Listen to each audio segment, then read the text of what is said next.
नमस्कार छात्रों, आज मैं आप लोगों के सामने पाठ 5 गुरबानी का स्वाध्याय बताने जा रही हूँ। अतः आपका ज़्यादा वक्त ना लेते हुए आइए शुरुआत करते हैं। तो पहला प्रश्न है, आकलन से संजाल पूर्ण कीजिए। नाम स्तुति के लिए ये आवश्यक है। क्या आवश्यक है? तो ईश्वर का नाम सदा स्मरण करना चाहिए, हृदय में हिंसा भाव का त्याग करना चाहिए और जीवात्मा को परमात्मा में लीन करना चाहिए। गुरु की शरण लेना चाहिए। कृति पूर्ण कीजिए। अगला प्रश्न है, तो आकाश के दीप क्या है? दो, सूर्य और चंद्रमा।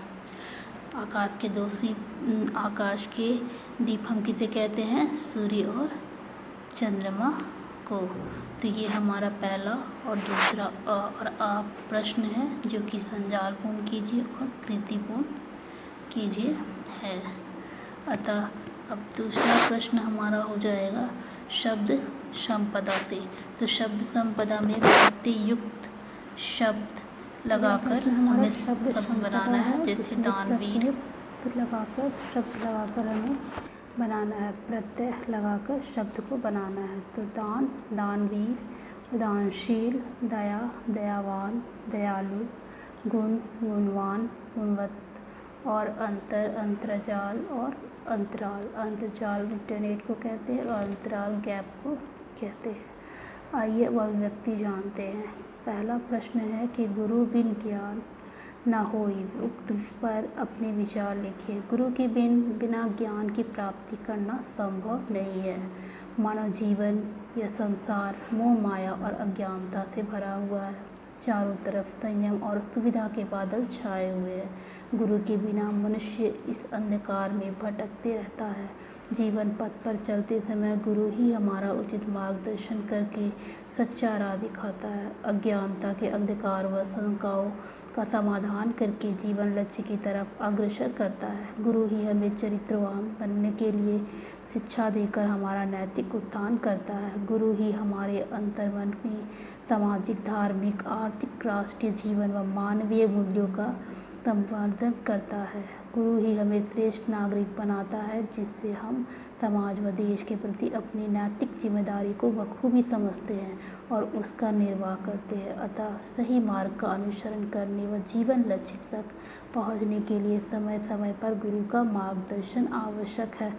अर्थात गुरु के बिना ज्ञान प्राप्त नहीं हो सकता है। इसमें यही बताया जा रहा है कि गुरु हमारे जीवन के लिए कितना महत्व है और बिना गुरु के हम कुछ भी नहीं है। इसलिए गुरु का मार्गदर्शन किसी भी विद्यार्थी या किसी भी व्यक्ति के लिए बहुत ही आवश्यक है। गुरु बहुत ही पूजनीय होता है। वो समाज में सामाजिक, धार्मिक, आर्थिक, राष्ट्रीय जीवन और मानवीय मूल्यों का संवर्धन करता है। गुरु हमें श्रेष्ठ नागरिक बनाता है।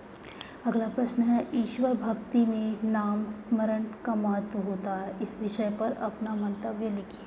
ईश्वर भक्ति में नाम स्मरण का विशेष महत्व होता है। दरअसल भक्ति के लिए नाम एक माध्यम बन जाता है। ईश्वर का नाम स्मरण करना आसान, सहज और सुविधाजनक हो जाता है। नाम को सर्वोपरि मानकर एकाग्रचित्त होकर लौ से लौ जोड़ने का प्रयास साधक करता है। नाम स्मरण साधक को ईश्वर के साथ जोड़ने का कार्य करता है। ईश्वर भक्ति के माध्यमों में नाम स्मरण अत्यंत सरल और सहज उपाय है। इसके माध्यम से एक निष्ठ होकर आराध्य देव की आराधना में पूरी तरह से लीन हो जाना ही भक्ति की पराकाष्ठा है। हमारे यहाँ जाप, अखंड कीर्तन या सकीर्तन आदि अनुष्ठान नाम स्मरण का ही पर्याय है। इससे भी त्याग, सेवा और समर्पण का भाव आवश्यक होता है।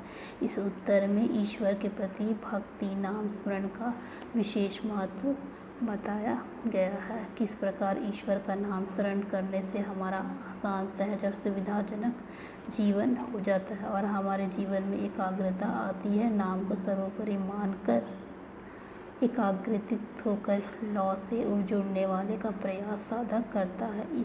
किस प्रकार ईश्वर का नाम लेने से, स्मरण करने से ही हमारे जीवन में बहुत सारी खुशियाँ आ जाती है। इस उत्तर में यही सब बताया गया है। अतः अब अगला प्रश्न देखते हैं। आइए, गुरु निष्ठा और भक्ति भाव से मानव श्रेष्ठ बनता है। इस कथन के आधार पर कविता का रसायन कीजिए।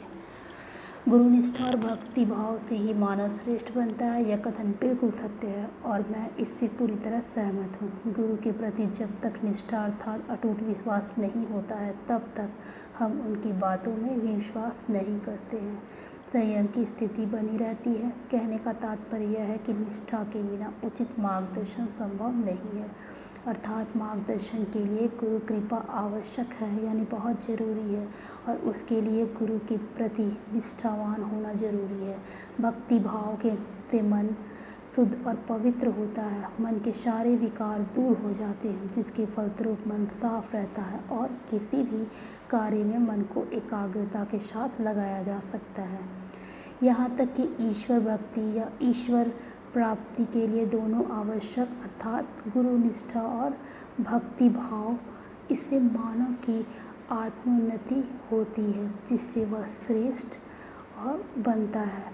मानव हमारे जीवन में एक श्रेष्ठ व्यक्ति कब बनता है? जब गुरु के प्रति उसकी निष्ठा भक्ति भावना झलकती है। तो जिस प्रकार गुरु के प्रति एक मानव की भक्ति भावना झलकती है तो वह एक समाज में सत्य की मूर्ति बनता है और वह सत्य को स्थापित करता है, और गुरु निष्ठा और भक्तिवाद से ही मानव श्रेष्ठ बनता है।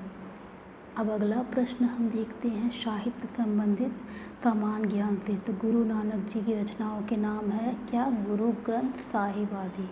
अगला प्रश्न, गुरु नानक जी की भाषा शैली की विशेषताएं क्या है? तो गुरु नानक जी की काव्य भाषा में फारसी, मुल्तानी, पंजाबी, सिंधी, खड़ी बोली और अरबी भाषा के शब्दों का समावेश हुआ है। प्रस्तुत पद गुरबानी काव्य रचना की गैर शैली है। गुरु नानक जी ने पद शैली को अपनाया है। गुरु नानक जी सरल व सहज तरीके से अपनी बात को कहने में सिद्धहस्त हैं। अतः वचन